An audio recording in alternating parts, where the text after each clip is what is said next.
how do I choose the remedial exercise for the C series for the general population? Uh, Gen Pop, to be honest, it's quite simple because what I like to do, because now we know that we have a lot of time on our hands, right? They're gonna be training with us for hopefully their entire lives. So that's the goal, right? So all I do is I make sure that I progress the remedial exercises in difficulty level over time. So what I mean by this is I'm not going to have them do a muscle snatch as their external rotator exercise on phase one, and then phase two do a side lying external rotation with dumbbell, right? That progression wouldn't make any sense to go from the hardest, heaviest, highest velocity exercise to a single joint, low range of motion, simplistic movement. So you have to keep that in mind. Long-term progression of difficulty of the exercises. And then as you're doing this, from meso to meso, now make sure you're hitting every remedial muscle. So the more broad your approach to targeting muscles and movements, the better the outcome for that gen pop in the long run. So you might do, let's say we're talking about rotator cuffs. Over the course of like 3 phases, for example, one might be a rotator cuff exercise with the arm adducted to side. The second phase, now if you're working the external rotator again, don't work the rotator cuff at the same angle. So now you might do a arm abducted in front. Then the third phase, arm abducted to side. So you see, I'm working the rotator cuff, but now I'm changing the angle at which I'm working the muscle. And then over time, now you're progressing those. So that's a thought process for remedial exercise. It's about progression over time and making sure you have a broad spectrum of exercises and movement patterns and muscles used to make sure you're covering all your bases. So it's that simple. So how do I decide the frequency of training for a mesocycle? A few things. So one, it depends on what the goal of the mesocycle is. So is it, strength endurance, functional hypertrophy, relative strength, whatever. So you need to figure out the goal. And then you need to figure out the methods you're going to use. So let's say I'm doing a mesocycle that's very like a hypertrophy accumulation phase in a macro where I'm really, really, really driving hypertrophy as much as I can. Then I might decide that that specific macro, I want to use trisets.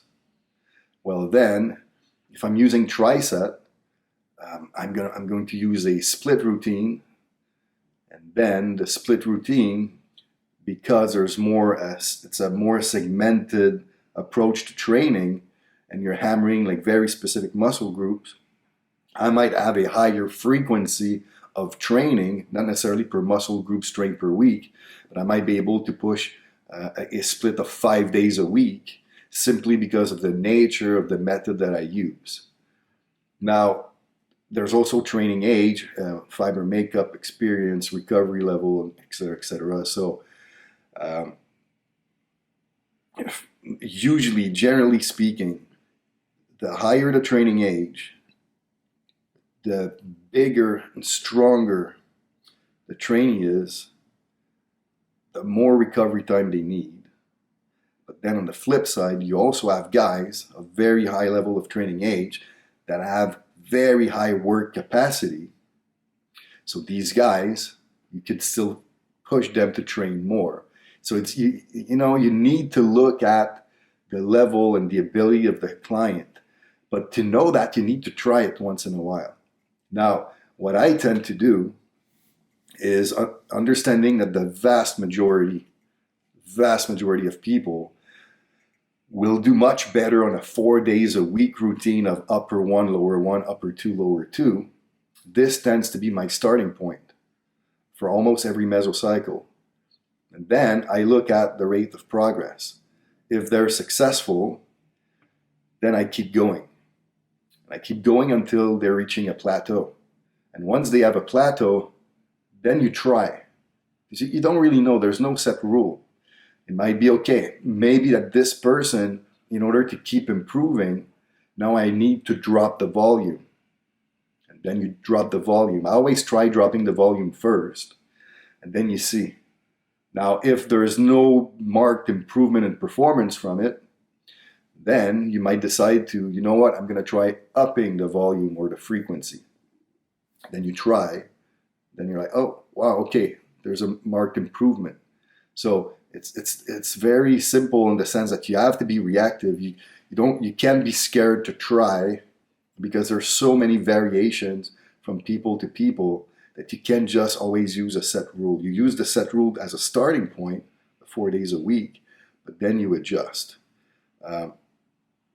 Very, very rarely will I do 3 times a week training. Very, very, very rarely will I do more than 5 times a week training. So as you can see, it's usually 4 or 5 times a week. For most people, it works very well. What's the difference between the 2 strength qualities, hypertrophy and functional hypertrophy? So that's a good question. So hypertrophy is hypertrophy. There's no way around it. So hypertrophy, it's basically an increase in the cross-section area of a muscle fiber. That's what it is. That's all it can be. That's hypertrophy. Now, why the term functional? All that means is if you look at the strength qualities, so strength endurance, hypertrophy, functional hypertrophy, relative strength, each and every one of these 4 strength qualities has an associated intensity range with it. So relative strength, it's 85 to 100%. Like strength endurance, technically it can be 30% all the way to 68%. Then you have the classic hypertrophy, which is 70 to 78%. And then you have your functional hypertrophy, which is at 78 to 84-ish%. So as you can see, the functional hypertrophy, the average intensity is a little bit higher than the hypertrophy range. So what does it mean? What does that do? All it does is now on the 1RM continuum, when you look at the neural end and the metabolic end, so neural being closer to that 1 rep, metabolic being closer to the 20 rep, the closer you get to the 1, the more the central nervous system is involved in the process of training. So if you're training hypertrophy, but at intensities of 78 to 84, now what happens is, yes, you are improving or increasing the cross-section area of the muscle, sure, but you are also engaging the central nervous system to a greater extent than when you train into the 70 to 78% bracket. And what that does is, if you're engaging the central nervous system, then your brain is better equipped at engaging and recruiting the motor units, like so the newly built myosin head within the muscle cell. Now you're better equipped to go and use them to create a more forceful contraction. So hence the term functional hypertrophy. So you're building size that you can use because you're recruiting these motor units to a greater level because of that higher neural demand of the intensity of training you were training at.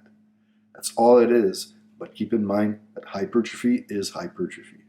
Do I use step loading for chin-ups as well, or I only do that with the extensors? The short answer is yes, I do step loading with chin-ups as well. But before we dig into that question, I just want to, for people who don't know, to explain what step loading is. So all step loading is if you're doing, let's say, 5 sets of 6, and your 6RM is 100 kilos. So what you do is, what I typically do is I like to work within a 10% range through my sets with step loading. So I know that 100 kilo is my 6RM. Now you take 10% of that, and then so that means that my starting point, so set number 1 would be 90 kilos. So 10% away from my target. And then set 1, 90 kilos, set 2, 92.5, set 3, 95, set 4, 97.5, set 5 100. So you finish on your actual RM. So that's what step loading is. So you see, you take small progressive steps to reach your peak. That's my favorite way of loading standard sets. Now, with chin-ups, obviously I love step loading, but that's assuming that you're proficient doing reps with body weight. Because unfortunately, we can't really we can't reduce our body weight to make it easier. So assuming that you're strong enough with your body weight for reps, and now that you have to use a belt to add on weight to a loading pin, then for sure go for it, use step loading. It's such a better way to load. It's more sustainable. It improves your ability to perform on a week-to-week basis. It allows you to avoid plateau, avoid overreaching. So it's a really, really smart way to load standard sets.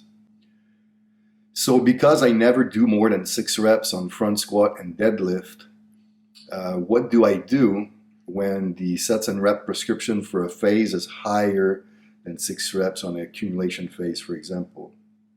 Good question. So there are 2 ways that I approach it. Typically, if a trainee is, let's talk front squat, for example. So if you have someone that you notice that their main weakness on their front squat is a technical weakness, so then it makes sense that increasing the amount of rehearsal will be beneficial for them. So what I do with these people is, let's say the phase calls for 74%. Okay, so we're supposed to do 4 sets of 10. That's the rep schemes you've selected for that mesocycle, 4 by 10. But now I just said that I don't do more than 6 reps on front squat. So what I'll do is I'll do 6 reps, but I'll use a load of 74%. So I'll use the load that the phase called for, but I'll stop at 6 reps, meaning that I'll be way short of failure, which is fine. But now what I do is, now instead of doing 4 sets of 6, now what I'll do is I'll do 6 sets of 6, which now is a volume of 36. So now I'm getting closer to that 40 rep volume of my 4 by 10. Okay? Or you could do 7 sets of 6, which is 42 reps, but usually I go on the lower side. Okay, so 6 by 6, that's 36 reps. But you do 6 sets of 6 at 74%. So that means that each set you're not really killing yourself. It's still heavy enough, but you're not killing yourself, which allows you to perform more set. You can also afford to reduce the rest period because you're not going as intensely. But now it allows you to increase the amount of technical rehearsal that you have.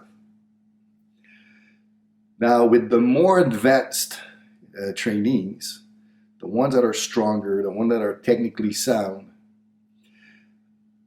I don't catch up the lack of volume. I don't like doing that with them. But what I'll typically do is I almost look at it like the 6 on the front squat and deadlift. I almost look at it like a 12 with the other lift. Okay, so what I try to do is I almost always slash the rep by half. So if I'm supposed to do 10 reps, I'll do 5. So I'm supposed to do 8 reps, I'll do 4. 6 reps, I'll do 3, etc., etc. That's how I kind of gauge it, because you'll notice that with these more advanced guys, it's almost to a T where on deadlift, a 3 rep will be about 80 to 85% of their deadlift 1RM. So it works pretty well. But I maintain the set the same. So yes, the total volume is less here, but it's okay. Simply because these exercises are just more demanding. So I'm okay with the lack of volume performed here with these guys. So to me, that's how I do it. That's how I had success.